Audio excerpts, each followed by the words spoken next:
Hi friends, எல்லாரும் எப்படி இருக்கீங்க? இன்னைக்கு நம்ம பார்க்க போற வீடியோ வந்து மூன்று ஐட்டம் நான் கொண்டு வந்திருக்கேன். அந்த மூன்று ஐட்டம் நான் சேஞ்ச் பண்ண போறேன். இது ப்ளம்பிங் மெயின்டெனன்ஸ்க்குள்ள வரும். ஆனா நீங்க ப்ளம்பிங் வர்க் தெரியும்னு சொன்னா தெரியலன்னு சொன்னாலும் நீங்க இந்த வீடியோ கண்டினியூவா பாருங்க. ஏன்னு சொன்னா நான் இதல எக்ஸ்பிளைன் பண்ண போறேன். எல்லாத்தையும் இதல நிறைய எக்ஸ்பிளைன் பண்ண போறேன். அதனால உங்களுக்கு சொல்றேன் வீடியோ கண்டினியூவா ஸ்கிப் பண்ண பாருங்க. நீங்க கல்ஃபுக்கு வேலைக்கு வரணும்னா இது முக்கியமானதுகள். இது ஒவ்வொரு ரீசனுக்காக சேஞ்ச் பண்ணுறோம். இதில் பார்த்தீங்கன்னா ஃபஸ்ட்டு அந்த டைமரோட அடிக்கிறது. இது சர்க்குலேஷன் பம்ப். இதுவும் ஒரு மெயினான ஹாட் வாட்டருக்குரிய சர்க்குலேஷன் பம்ப். இது என்ன ஃபங்க்ஷனுங்கிறது நான் இதுக்கு முதல்ல ஒரு வீடியோ நான் போட்டிருக்கேன். அந்த வீடியோக்குரிய லிங்க் கொடுக்குறேன். அந்த லிங்கை கிளிக் பண்ணி பாருங்கள். நான் டிஸ்கிரிப்ஷனில் கொடுக்குறேன். அந்த லிங்கில் பார்த்தீங்கன்னு சொன்னால் உங்களுக்கு அதில் பெரிய எக்ஸ்பிளனேஷனே கொடுத்துருக்கேன். நான் ஏன்னு சொன்னால் அது ஈஸியாக ஒழுங்கப்படுத்தி வச்சுருக்கேன். ஸோ இதில் பாருங்கள், இது பெரிய ஹீட்டர். இதில் இதில் எலிமெண்ட் வாட்ஸ் பார்த்தீங்கன்னு சொன்னால் 4500 வாட்ஸ் ஒரு எலிமெண்ட். ஓகே, இதில் 2 எலிமெண்ட் இருக்கும். இது பெரிய 80 gallon ஹீட்டர், வாட்டர் ஹீட்டர். இது நமக்கு ஒரு வீட்டுக்கு பொதுவாக ஒரு ஹீட்டரை வச்சுருப்பாங்க. இதிலேருந்து கனெக்ஷன் போகும். அதனால தான் இந்த கூலிங் அதாவது ஹாட் வாட்டர் ப்ராப்ளம் வராமல் இருக்கிறதுக்காக தான் இந்த சர்க்குலேஷன் பம்ப் இருந்தது. இதில் பாருங்கள் 14 ஆம்பியர் எடுக்குது இந்த கோயில். இது அப்பர் கோயில்னு சொல்லுவாங்க. அப்பர் எலிமெண்ட். இதில் அப்பர் தெர்மோஸ்டாட்னு இதை சொல்லுவாங்க. இதில் பார்த்தீங்கன்னு சொன்னால் 14 ஆம்பியர் அரவுண்ட் எடுக்குது. ஸோ இதில் பாருங்கள் கிளல் கோயில், அதாவது லோவர் கோயில்னு சொல்லுவாங்க, லோவர் தெர்மோஸ்டாட். அதில் பார்த்தீங்கன்னு சொன்னால் அந்த எலிமெண்ட்டில் 0 ஆம்பியர் தான். ஏன்னு சொன்னால் அந்த கோயில் உள்ள பேர்ன்ட் அவுட் ஆகிட்டு. ஸோ அந்த கோயிலை நான் சேஞ்ச் பண்ண போகிறேன். மற்றது இந்த சர்க்குலேஷன் பம்பும் சேஞ்ச் பண்ண போகிறேன். ஸோ ஃப்ரெண்ட்ஸ் பாருங்கள், இதில் நான் அம்பியர் மீட்டர் வச்சுருக்கேன். இதில் 0 ஆம்பியர் தான் காட்டுது. ஏன்னு சொன்னால் இது கோயில் பேர்ன்ட் அவுட் ஆகிட்டு, இது கன்ஃபார்ம் ஆகிடுச்சு. அதனால் நான் கோயிலும் வாங்கிட்டு அதில் லோவர் தெர்மோஸ்டாட்டும் வாங்கிட்டு வந்திருக்கேன். ஸோ அதையும் நம்ம ஃபிக்ஸ் பண்ண போகிறோம். அதுக்கடையில் நம்ம இதில் தண்ணியை நம்ம ஓப்பன் பண்ணி விடணும். ஏன்னு சொன்னால் அந்த டேங்கு எம்டி ஆகணும். ஸோ அதுக்கடையில் நம்ம சர்க்குலேஷன் பம்பை நம்ம இப்போ சேஞ்ச் பண்ண போகிறோம். சர்க்குலேஷன் பம்பும் ஒர்க் ஆகலை. காரணம் இது கோயிலும் பேர்ன்ட் அவுட் ஆகிட்டு. ஸோ இதை நம்ம இங்கேயெல்லாம் ரிப்பேர் பண்ணுறதில்ல.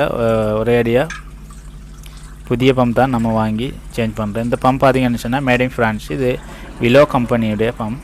ஸோ இந்த பம்ப் வெரி எக்ஸ்பென்சிவ் ஆகிருக்கும். இங்கே பார்த்திங்கன்னு சொன்னால் கத்தாரில் 850 ரியால். மற்ற நீங்கள் அதில் பார்த்தீங்கன்னு சொன்னால் அதில் புதிய எலிமெண்ட் வாங்கியிருக்கேன், லோவர் தெர்மோஸ்டாட் வாங்கியிருக்கேன். அந்த லோவர் தெர்மோஸ்டாட் 100 ரியால்,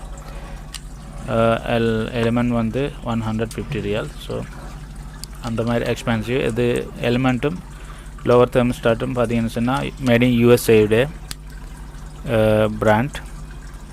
ஸோ நம்ம அதையும் சேஞ்ச் பண்ணுறது இந்த வீடியோவில் ஃபுல்லாக காட்ட போகிறேன். நீங்கள் பாருங்கள். இதில் பேசிக்காக நீங்கள் இவ்வளவும் தெரிஞ்சிருக்கணும். நீங்கள் ப்ளம்பிங் செக்ஷன் ஒரு எலக்ட்ரிக்கலுக்கு நீங்கள் வந்தீங்கன்னு சொன்னால் இந்த மாதிரி வேலைகள் உங்களுக்கு கிடைக்கும். இது நார்மலாக இது வீட்டில் இருக்கிற ஒரு சிஸ்டம் தான் இது. இதை பற்றி நான் இதுக்கு முதல் ஒரு வீடியோ நான் எக்ஸ்பிளைன் பண்ணியிருக்கேன். நீங்கள் அந்த வீடியோ பார்க்கணுன்னு சொன்னால் அந்த லிங்கை நான் டிஸ்கிரிப்ஷனில் கொடுக்கேன், நீங்கள் பாருங்கள். அதை பார்த்தீங்கன்னு சொன்னால் நிறைய இன்ஃபர்மேஷன் உங்களுக்கு கிடைக்கும். இதில் பார்த்தீங்கன்னு சொன்னால் இந்த பம்மில் ஆட்டோமேட்டிக்காக டைமர் இருக்குது. டைமர் என்ன செய்யுதுன்னு சொன்னால் இந்த பம்மை டர்ன் பண்ணிவிட்டு இதில் நான் எப்படி டைமர் செட் பண்ணியிருக்கேன்னு சொன்னால் ஒரு நாளைக்கு 4 தரம் ஆஃப் ஆகிற மாதிரி செட் பண்ணியிருக்கேன். அதாவது 6 ஹவருக்கு ஒருக்கா பம்ப் ஆஃப் ஆகி ஆன் ஆகிற மாதிரி 10 நிமிஷம் ஆஃப் ஆகி அதுக்கப்புறம் ஆன் ஆகும். அப்போ நான் 12 o'clock ஒரு தரம் ஆஃப் ஆகுவேன். அதே மாதிரி 6 o'clock. ஸோ ஆஃப்டர்நூனில் ஒரு தரம் 10 minutes ஆஃப் ஆகும். பிறகு ஈவினிங் 6 o'clock ஒரு தரம் ஆஃப் ஆகும். ஸோ இந்த மாதிரி நான் இந்த பம்மை டைமரை செட் பண்ணியிருக்கேன். நீங்கள் அந்த மாதிரி வைக்கிறது நல்லது. ஏன்னு சொன்னால் இங்கே ஹாட் வாட்டர் சில நேரம் கம்ப்ளைண்ட் வர்றதுக்கு சான்சஸ் இருக்குது. அதனால் நம்ம ஒரு நாளைக்கு 4 தரம் ஆஃப் ஆகும். அந்த மாதிரி நம்ம டைமரை செட் பண்ணி வச்சது நல்லது. கூடுதல் நீங்கள் ஆஃப் பண்ணி வச்சிங்கன்னு சொன்னால் ஹாட் வாட்டர் ப்ராப்பராக கிடைக்காது. பின்ன கம்ப்ளைண்ட் உங்களுக்கு தான் வரும். அதனால் இந்த மாதிரி வச்சுருக்கி. சில இடங்களில் அது கண்டினியூவாக ஒர்க் ஆகிற மாதிரியும் வச்சுருப்பாங்க. ஸோ இங்கே வெளியில் கூல் அதிகமாக இருக்கிறதால இந்த சர்க்குலேஷன் பம்ப் கண்டினியூவாக ஒர்க் ஆகினாலும் பரவாயில்லை. ஆனால் ஒரு நாளைக்கு 4 தரம் ஆஃப் ஆகிற மாதிரி செய்து வச்சிங்கன்னு சொன்னால் உங்களுக்கு நல்லது. அதே போல் நீங்கள் இதை அந்த வீட்டு ஓனர்கிட்ட நீங்கள் எக்ஸ்பிளைன் பண்ணிங்கன்னு சொன்னால் அவங்க அண்டர்ஸ்டாண்ட் பண்ணிக்குவாங்க. ஸோ இதில் பாருங்கள், நான் இதில் தண்ணி திறந்து விட்டுருக்கேன். இதில் டேங்கு அது சர்க்குலேஷன் பம்ப் நம்ம சேஞ்ச் பண்ணி முடிஞ்சு இதில் சேஞ்ச் பண்ணதுக்கப்புறம் நீங்கள் எல்லாம் தண்ணியெல்லாம் போட்டதுக்கப்புறம் நீங்கள் என்ன பண்ணணும்னு சொன்னால் அதில் ஒரு சின்ன நட்டொன்று இருக்குது, அதை நீங்கள் ஓப்பன் பண்ணி அதில் ஏர் இருக்கும், அதை ப்ளாக் ஏரை ரிலீஸ் பண்ணணும். அல்லது ஏர் ரிலீஸ் பண்ணாமல் நீங்கள் மோட்டர் போட்டிங்கன்னு சொன்னால் மோட்டர் சரியாக ப்ராப்பராக ஒர்க் ஆகாது, சரியான ப்ராப்பரான ஹாட் வாட்டர் கிடைக்காது லைனில். ஸோ இதை பற்றி நீங்கள் ஃபுல் எக்ஸ்ப்ளனேஷன் அங்கே அந்த மற்ற வீடியோவில் நான் கொடுத்துருக்கேன். ஸோ இதில் பாருங்கள் லோவர் தெர்மோஸ்டாட்டை நான் ஓப்பன் பண்ண போகிறேன். அதில் லொக் கொடுத்துருக்காங்க சைடில், அந்த லொக்கை ரெண்டு சைடுக்கும் சேம் லொக் கொடுத்துருக்காங்க. அதை இழுத்து பிடிச்சிங்கன்னு சொன்னால் இது தெர்மோஸ்டாட் ஓப்பன் ஆயிடும். இதில் எலிமெண்ட்டை நீங்கள் ஓப்பன் பண்ணுங்கள். இது ஸ்பேனரை வச்சு அட்ஜஸ்டபிள் ஸ்பேனரை வச்சு நீங்கள் ஓப்பன் பண்ணலாம். பாருங்கள் இது 4500 வாட் இந்த எலிமெண்ட். ஸோ இதில் பவர் சப்ளை எப்படி இருக்குன்னு சொன்னால் இதில் அப்பர் எலிமெண்ட்டிலேருந்து அப்பர் தெர்மோஸ்டாட்டிலிருந்து லோவர் தெர்மோஸ்டாட்டிற்கு வரும். ஸோ அங்கே upper element upper thermostat connect ஆகி அதில் ஃபஸ்ட்டு அப்பர் சைடில் எலிமெண்ட் ஒர்க் ஆகும். அந்த ப்ராப்பரான சரியான ஹீட் வரும்போது ப்ராப்பரான ஹீட் அச்சீவ் பண்ணும்போது அது ஆட்டோமேட்டிக்காக ஆஃப் ஆகிட்டு லோவர் தெர்மோஸ்டாட்டரை ஆன் பண்ணும். இந்த மாதிரி தான் அந்த கோயில் ஒர்க் ஆகும். ஒரே வாட்டி டபுள் கோயில் ஒர்க் ஆகாது. நீங்கள் கன்ஃபியூஷனில் இருந்துடாதீங்க. ஏன்னு சொன்னால் இது இங்கே இந்த சிஸ்டம் அந்த மாதிரி தான் ஒர்க் ஆகும். ஓகே, ஸோ இந்த வீடியோ கண்டினியூவாக பாருங்கள் ஃப்ரெண்ட்ஸ்.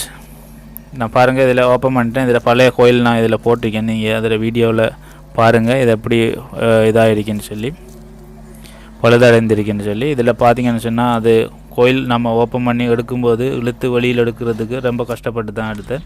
என்ன சொன்னால் கோயில் உள்ளே இருந்து ஊதி வடித்து பீஸ் ஆகிட்டு எடுக்கும்போதே 3 துண்டாக நமக்கு வெளியில் வந்துக்கி அந்த மாதிரி கஷ்டப்பட்டு எடுத்தேன். இதில் இது எலிமெண்ட் போட்டு நீங்கள் சுற்றும் போது அதில் கேஸ் கட்டோன்னு இருக்கு பாருங்கள். அதில் ரப்பர் உண்டு. அதே போல் நீங்கள் கொஞ்சம் ஒயிட் டேப்பு நீங்கள் சுற்றினீங்கன்னு சொன்னால் கொஞ்சம் இதோட நல்லது, லீக் வராது. நல்லா டைட் பண்ணிக்கோங்க. டைட் பண்ணிவிட்டு தண்ணி எல்லாம் ஃபுல் பண்ணினதுக்கு அப்புறம் தான் கோயிலை ஸ்டார்ட் பண்ணுங்கள், எலிமெண்ட்டை ஸ்டார்ட் பண்ணுங்கள். ஓகே, ப்ராப்பராக இருக்கிற லைன் அதே போல் கொடுத்துக்கோங்க. வயரை எதுவும் நீங்கள் மாற்றி கொடுக்க வேண்டிய அவசியம் இல்லை.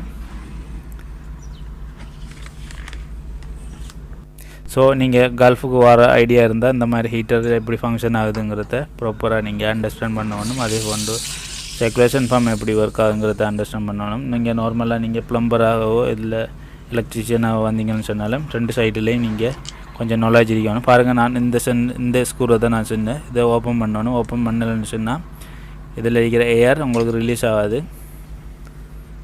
ஸோ இந்த கம்பெனி தான் பெஸ்ட் கம்பெனி எதுன்னு சொன்னால் இதில் சுமித் டோட்டல் இருக்கும். இந்த ஹீட்டர் இதில் பேர் டோட்டலாக அந்த மாதிரி தான் இருக்கும். நிறைய கம்பெனி இருக்கலாம் சில நேரம், ஆனால் இது நல்ல பிராண்டு. இந்த பிராண்டுக்கு நார்மலாக யூஸ் பண்ணுவாங்க. என்னென்னு சொன்னால் விலோ கம்பெனியுடைய ப்ராடக்ட்டு. அது மேட் இன் ஃப்ரான்ஸு, இது made in USA. Okay friends, பாருங்கள் நான் செக் பண்ணுறேன். இதில் ஃபைனலாக இதில் பாருங்கள் 14.76 ஆம்பியர் இதில் எடுக்குது. பாருங்கள் லோவர் எலிமெண்ட்டை செக் பண்ண போகிறேன். இதில் பாருங்கள் எத்தனை ஆம்பியர் எடுக்குதுங்கிறது 15.5. ஓகே ஃப்ரெண்ட்ஸ், இந்த வீடியோ பிடிச்சிருந்தால் லைக் பண்ணுங்கள், ஷேர் பண்ணுங்கள், மறக்காமல் நம்ம யூடியூப் சேனலை சப்ஸ்கிரைப் பண்ணிக்கோங்க. கட்டாயம் இந்த வீடியோக்கு லைக் கொடுங்க. நான் ரொம்ப கஷ்டப்பட்டு இந்த வீடியோ எடுத்திருக்கேன். இந்த வீடியோக்கு ரொம்ப கஷ்டப்பட்டு எடிட் பண்ணியிருக்கேன். தேங்க்யூ ஃபார் வாட்சிங். பாய்.